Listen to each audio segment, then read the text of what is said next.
Hi, and welcome to this edition of History Adventuring. I'm your host, Russ Williams. We want to say thank you for making our show a part of your day. And in today's episode, we're going to be exploring the history of Phoenix area street names. Streets that many of us drive on every day and maybe wonder, where'd you get that name from? Well, if that's you, then hang on for the next 30 minutes because we hope to offer you some new perspective on some old and familiar territory.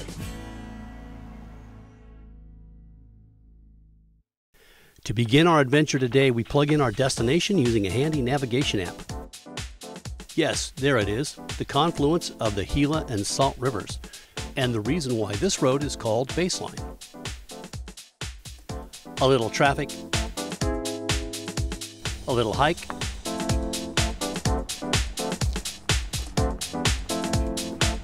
and we arrive at our destination. So here we are atop a not so little mound of rock and dirt in the southwestern part of the valley. Right below us is Phoenix International Raceway, and looking directly east, we can just see the end of Baseline Road on the horizon.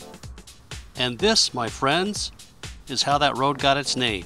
It's called the Gila and Salt River Baseline and Meridian, and according to this marker, it was originally set in 1851 by A.B. Gray. Since then, due to erosion and some vandalism, it's been reset 3 different times, once in 1962, in 1984, and again in 2006. That not-so-imaginary line extending east forms Baseline Road, for it generally follows the east-west survey line established here in 1851. For a little more perspective on the importance of this marker, we've caught up with my good friend Mike Stoll from TerraPoint Land and Survey in Payson, Arizona. So, Mike, what are we doing today? Well, we're surveying a property description, Russ. Yeah? Piece of land up here in Pine, Arizona. Yeah, so how far away are we from Baseline and Meridian in the southwestern part of the valley? I'll tell you what, this property description here can tell you. Yeah? Because all the surveys in this state on the public land survey system were begun at the initial point, which is southwest of the city of Phoenix. There's a big monument up on the top of Monument Hill. Yeah. And every property description in this state that's within that system comes from that monument. Everything was surveyed from there. So when we survey from monuments that came from that original monument. The fact is, most western states have a Baseline and Meridian survey point, and some states like California and Utah have 2. As you can see here on this map, Nebraska, Kansas, and Colorado actually share a Baseline survey point.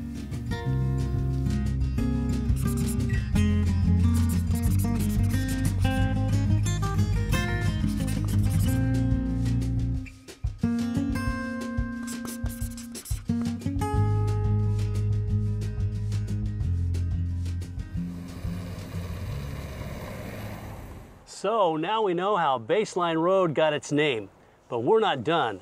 We've got a lot more street names to explore, so let's get going.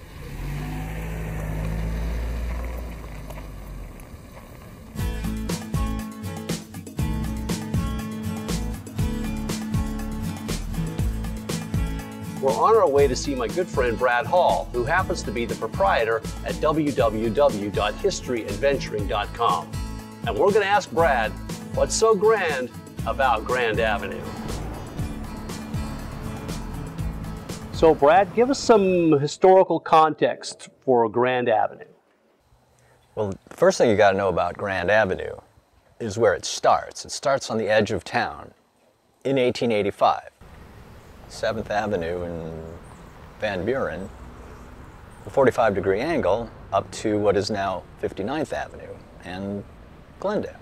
Some people, and I think most people, think that Grand Avenue grew up along the railroad tracks.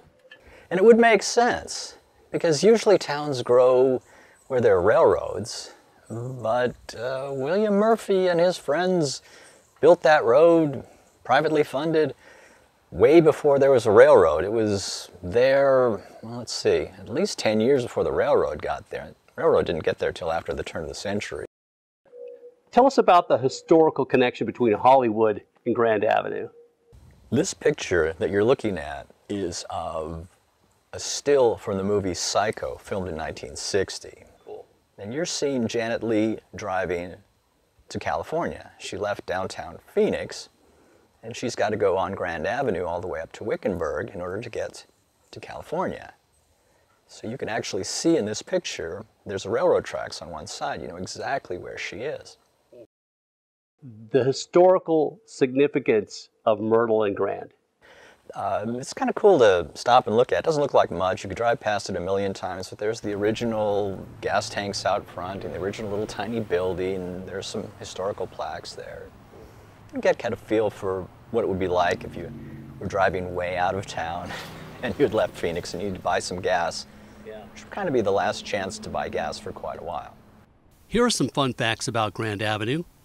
The street's unique trajectory is a result of land development that began in 1887. The street's original purpose was to develop the agricultural settlements of Alhambra, Glendale, and Peoria to the northwest. Grand Avenue was the main road to Los Angeles until Interstate 10 was completed in 1978. One of the primary developers of Grand Avenue was William Murphy, whose legacy extends beyond the road that he built.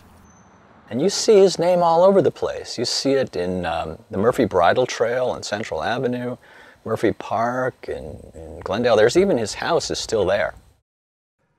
Much thanks to Brad Hall for his insight on Grand Avenue.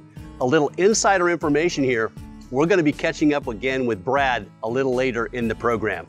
Remember, if you want to know more about the history of Phoenix, Arizona, or the Southwest in general, just visit www.historyadventuring.com. When we come back, we'll visit a Central Phoenix landmark with a century-old legacy.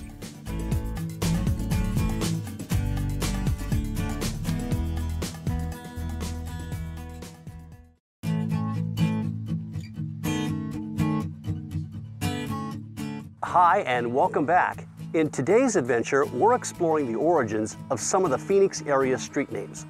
And if you think about it, some of the most famous streets and roads throughout the world derive their name from a specific location or destination.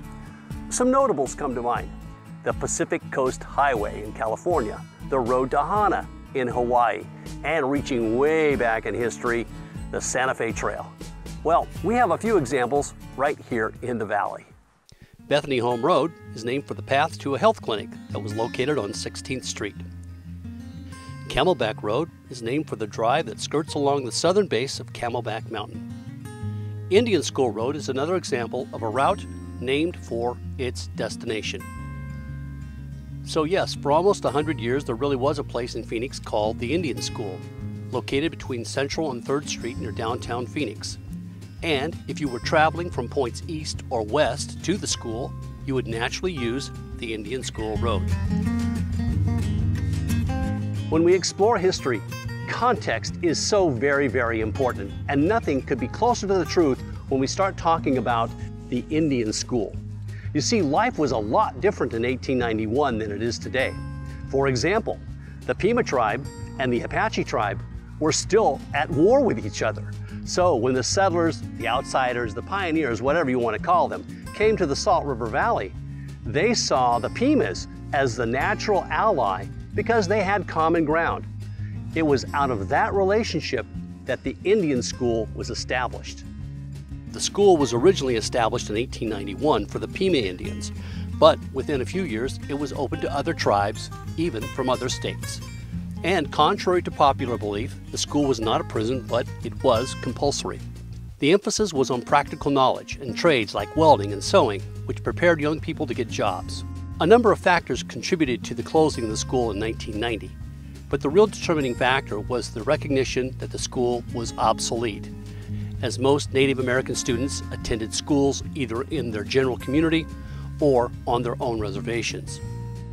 The city of Phoenix took possession of the land in 1996 through an intricate three-way land exchange involving the Barron Collier Company and the federal government. The school closed formal operations in 1990, and then the property sat vacant until 2001 when the location was turned into a park. Sadly, the park was the location of a tragic mid-air collision between two news helicopters in July of 2007. I was friends with two of the four men who died that day. and I'm dedicating this edition of History Adventuring to their memory.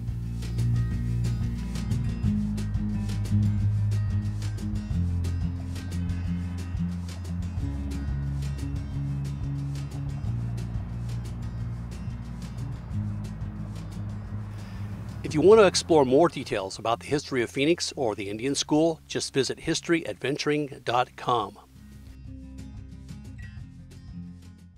Coming up, a little drive across the Salt River to visit a long-standing landmark.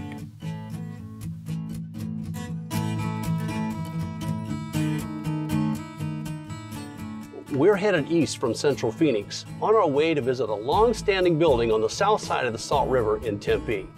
It's one of the oldest landmarks in the Phoenix area, and of course there's a street name for it. Welcome to Mill Avenue, named for the Hayden flour mill, which was originally constructed in 1873 by Charles Hayden, who, by the way, was the father of Congressman and Senator Carl Hayden. The now vacant structures rest on a piece of property on the east side of Mill Avenue at 2nd Street, and it has a storied past. The mill was destroyed by fire in 1917 and was rebuilt the following year. The grain elevator and silos east of the mill were constructed in 1951 and remained some of the tallest structures in Tempe until 2007. So if you do the quick math, this building has been part of the Tempe landscape for 100 years, making it one of the oldest structures in the greater Phoenix area. And it serves as a reminder that the valley was once home to a thriving agricultural economy. The word is that the old flour mill is getting new life. City officials say firm plans are in the works to reshape the mill into office and retail space to include a 5-story hotel starting sometime this year.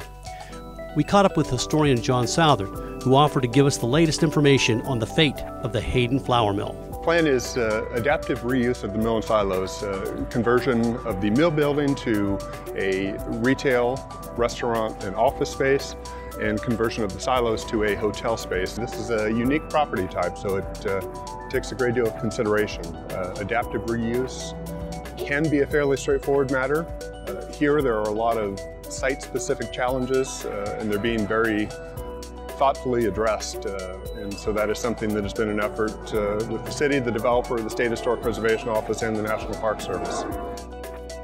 The Hayden flour mill was the longest continuously operated industrial business in the valley when it closed in 1998. The mill was operated by 3 generations of Haydens. The mill is used as an events venue, and the public is free to peruse the lot.